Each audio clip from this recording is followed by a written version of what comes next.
Hey there. So today we are talking about the cost of living in Boise and its surrounding area.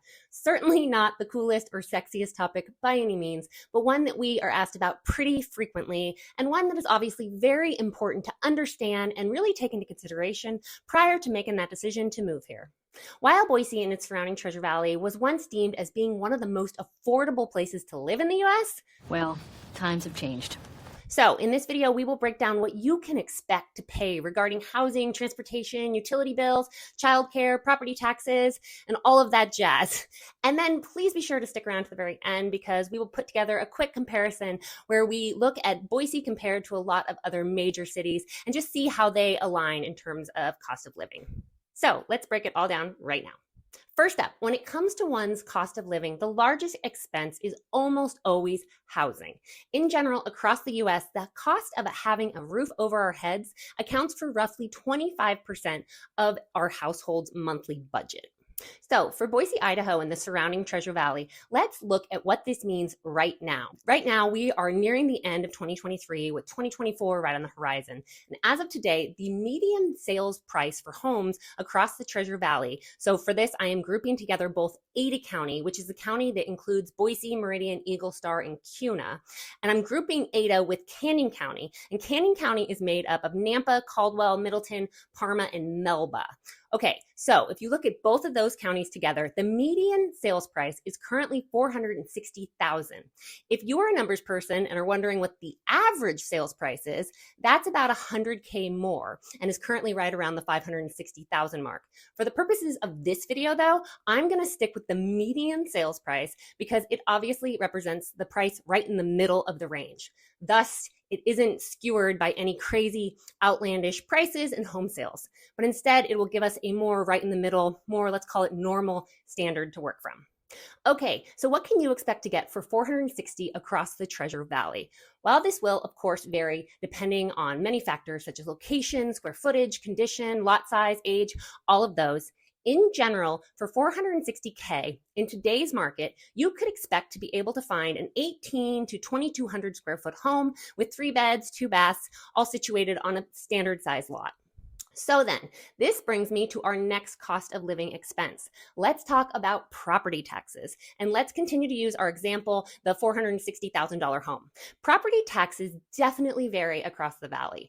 They vary from city to city and also within cities. So from one geographical area to another. For example, property taxes in Nampa are typically higher than what you see in Boise. And then within just the city of Boise, property taxes in the southwest corner tend to be typically lower than what you would find in the northeast area of the city.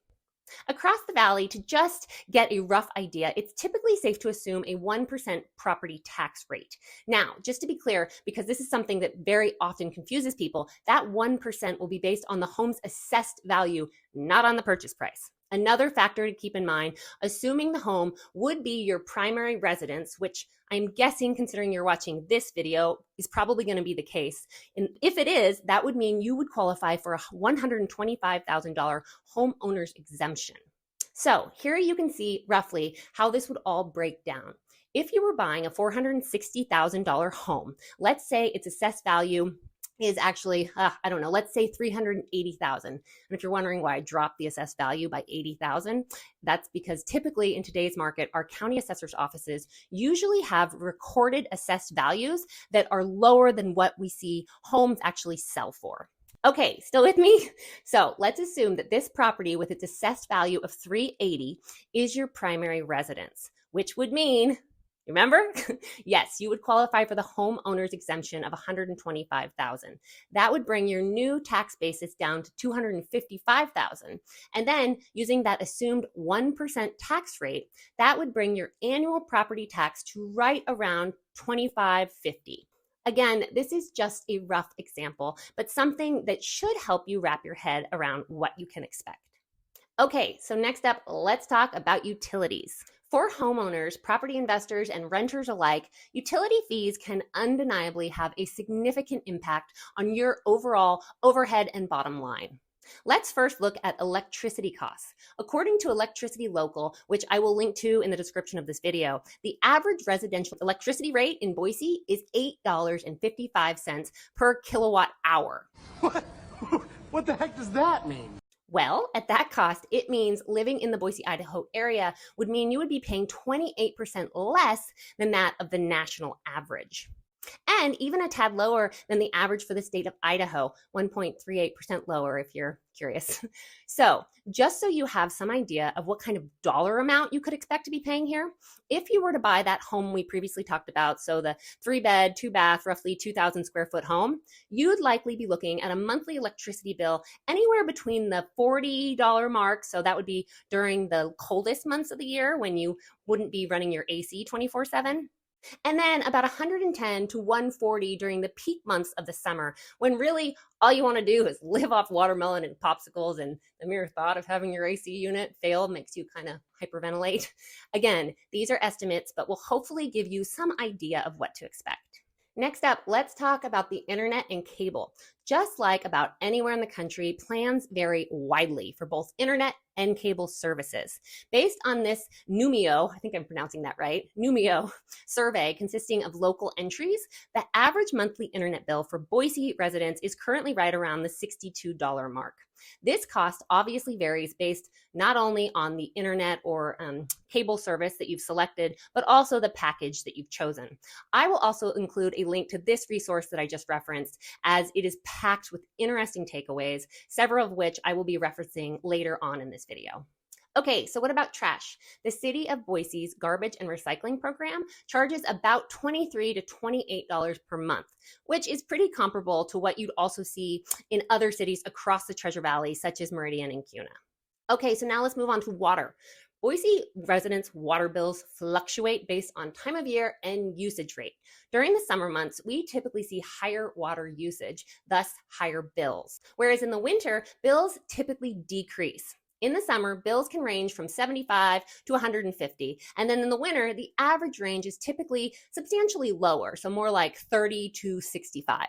Again, this is based on usage. I should point out at this point that if your property doesn't have access to irrigation water, your monthly bills throughout the spring and summer months will likely be significantly higher because, yeah, your yard, unless it's entirely rockscaped, will need to be watered. What happened to my backyard? Okay, so speaking of irrigation, for Treasure Valley homeowners with properties with irrigation, and these thankfully are more common than not, annual irrigation fees are on average about $125 per year. Irrigation fees vary based on location and irrigation district, with the low end being right around $100 and the high being right around $400. And this is as of right now in 2023. For our family, we live on 1/3 of an acre and have a pretty large front and back garden area. Thanks to irrigation water, we pay just about $125, and that's once a year, for 6 months of water. Yeah, it's so much water. Sunscreen, sunscreen. So that's for a full season. So for those 6 months, we're set. We do know that people that move here from other states, such as California, are often just totally blown away by what our irrigation water really affords, or rather saves us. No paying per gallon here like in Cali, and sheesh, that's a solid perk. Irrigate my land. If, however, you live in a neighborhood without irrigation, that will definitely be something you will want to explore and wrap your head around, because assuming you aren't going for that AstroTurf or fully rocked landscaped yard, it would probably end up costing upwards of $200 a month, which for many wouldn't exactly be a fun surprise to discover that first summer in your new Idaho home. Now, let's talk about natural gas. Intermountain Gas is our main gas company here. Across the Treasure Valley, natural gas is easily accessible and largely relied on for heating and cooking. Similar to what we see with water bills, gas bills fluctuate largely based on the time of year and usage rate.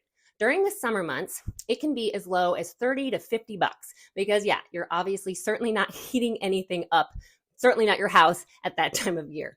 And then during the coldest months, when, yep, all you want to do really is hide inside with a good book in your fireplace, you could expect to be paying closer to $120, $150. And now let's talk about sewage. And hey, I warned you at the beginning, this isn't the sexiest of topics, but hang in there with me. Okay, so for homes with city sewage in the Boise area, you will be billed at a standard rate plus usage. Currently, the average sewer rate is right around $40. But of course, that can vary significantly from one family to another due to obviously size and therefore, of course, usage. Get him out of the bathroom. Come on, honey, he's 13 years old. I'll build you another bathroom. Okay, so now let's talk about homeowner association fees. Most newer homes in the Treasure Valley were built and continue to be built in communities with CC&Rs and HOAs. Now, of course, not all homes have both or either of these, but in general, many do. So if your home has an HOA, you will be paying an HOA fee. That fee can be anywhere from a mere $100 a year, which is probably the lowest I've ever seen, all the way up to about $1,600 per year, which is certainly at the higher end and what you would find if you were looking to be in a more master plan community with multiple swimming pools, tennis and basketball courts, community gyms, soccer fields, catch and release fishing ponds, just basically all the bells and whistles. In general, the average HOA fee for a neighborhood with a community swimming pool and maybe a couple other shared amenities, so maybe a playground and a jogging path. So a nice community with some, but not all the crazy amenities. So in a community like that, you could be expecting to pay right around the $500 to $700 mark annually. Now, let's talk about groceries. Or better yet, how about I just take you shopping with us? Wait, what? Calm down, I'm kidding. With today's prices, who wants to go grocery shopping in person or virtually? It's certainly not fun, but obviously a necessary evil, and that's certainly true for my crazy brood. In general, the average Boise resident spends about $282 per resident every single month on groceries. Now, for my family, I can straight out tell you that, well, we spend more than that. When I was thinking about filming this video a couple months ago, and again, I put it off because not, again, the coolest topic, but anyhow, I decided at that point I was going to get serious and really catalog my receipts so I could share with you what we spend on groceries, which, yes, I know is probably something I should already know and be doing on a regular basis. But, well, I tend to be a bit of an impulse grocery shopper, but stay focused. Okay, looking at my receipts, here's what I found. For my family of 4, so for my husband Andy and 2 young and quickly growing and sometimes just flat out ravenous little boys, we spend on average $328 per month on groceries alone. And that is just at the grocery store. So that's not factoring in any restaurant meals. Now, could we spend less? I am sure we could, but hey, this is a judgment-free zone. Don't care. Well, that's what we are currently spending. For what it's worth, just because I was curious and thought you might be as well, I messaged a number of my local mom friends who have similar sized families, and their estimated ranges fell between $250 a person up to $700 per person. No judgment, Kimber. We all know you love Whole Foods. For what it's worth, most landed right around the $300 per person range. What's interesting about living in the Boise, Idaho area, and certainly helpful for those on tight budgets, is that we've got a huge range of grocery stores to choose from. While we have stores like Whole Foods and the Boise Co-op, which are undeniably among the more expensive options, we also have options like Winco and Grocery Outlet. So really, thankfully, that range of options allows most, regardless of where they land on that income spectrum, to purchase what they need for their families. Okay, now let's talk about income tax. Yes, Idaho has income tax, and it is currently right at 5.8%. So this is a bit higher than most often initially anticipate. If you were considering moving to Idaho from, say, Texas, Florida, or Alaska, none of which have income tax, that 5.8% probably doesn't sound too great. It's annoying, isn't it? And then on this note, we also have sales tax. Our sales tax is 6%. So yes, checking out at Costco, which let's face it, is always more expensive than we think it's going to be, even if we just came in for 5 things, toilet paper and paper towels, and yet your bill's over $400. But anyhow, living in the Boise, Idaho area means you will be paying 6% sales tax. And yes, that includes groceries.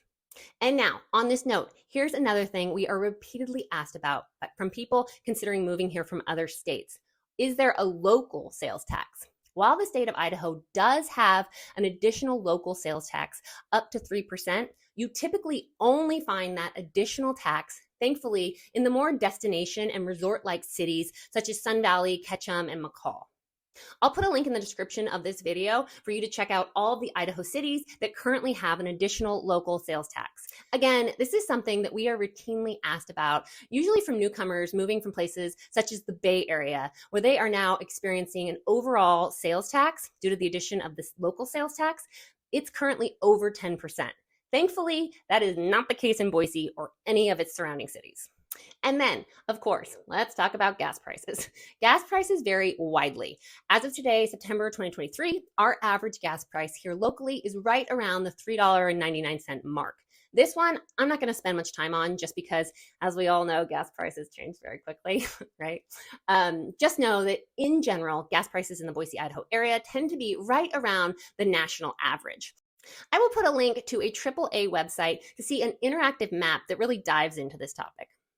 Now, let's talk about childcare costs. This is obviously a big one for all of us who have kiddos because kids are expensive. At the same time, there's nothing more personal than our kiddos and their safety and their care, right?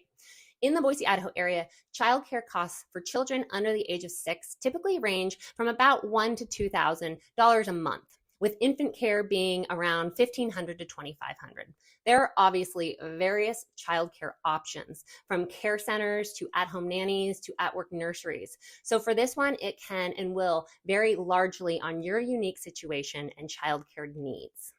Okay, so now let's line up Boise and compare it to several other cities that we are seeing a lot of people moving to the area from.